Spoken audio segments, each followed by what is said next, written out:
In an emergency, the way you deliver bad news can either spread calm or chaos. This lecture gives you the tools to share difficult information without making people shut down. You will learn how to speak when the room goes quiet, what to say when there are no perfect words, and how to lead when everyone's looking at you for answers, even if you don't have them all. Objectives of the lecture. By the end of this lecture, you'll be able to frame urgent or upsetting information without triggering panic. Control your voice and body language under pressure. Use sequencing to deliver bad news in a way that builds trust and cooperation. The moment everyone waits for. There's always a moment in a crisis when everyone turns to the person in charge.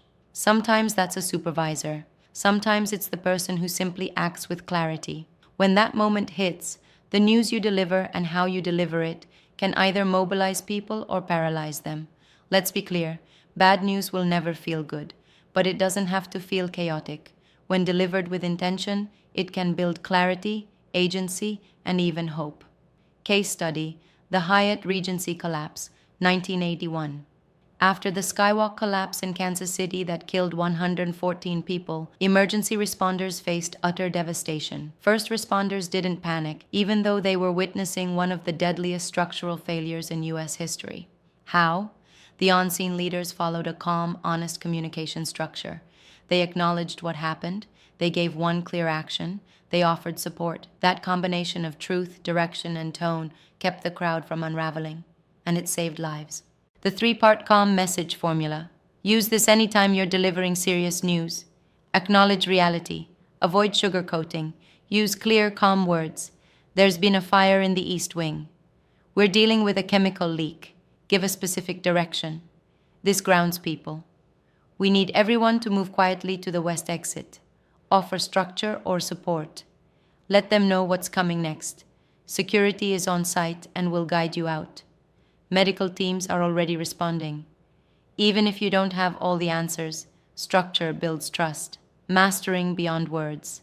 When delivering bad news, your tone speaks louder than your words. Use a low, steady voice. A shaky or rushed voice can trigger panic. Control your breathing. Short breaths make you sound scared, and others will feel it. Don't fill the silence. Pausing makes your words land more clearly. Also, remember your posture. Ground your feet. Keep your movements slow. Fear spreads fast, but so does calm. Framing. Change the mental picture. You can't change the facts, but you can change how they're received. This is where framing matters. Instead of, "We're trapped until help arrives," say, "We're safe here and help is on the way." Instead of, "No one knows what's going on," say, "We're assessing the situation now and will update you in 5 minutes." Framing is anchoring. It tells people you're not alone. There's a plan, even if the plan is still forming. The repeat and reduce method. In high-stress moments, people often forget what they heard seconds ago. Use this method. Repeat your main message. Say it twice. Reduce extra words. Short sentences land better. Use numbers. We'll check in every 10 minutes. Move in groups of 4. Numbers give structure. Delivering bad news doesn't mean making people afraid. It means helping them stay focused, even when the situation feels out of control. You don't need the perfect words. You need honest ones, steady ones, and short ones that move people forward.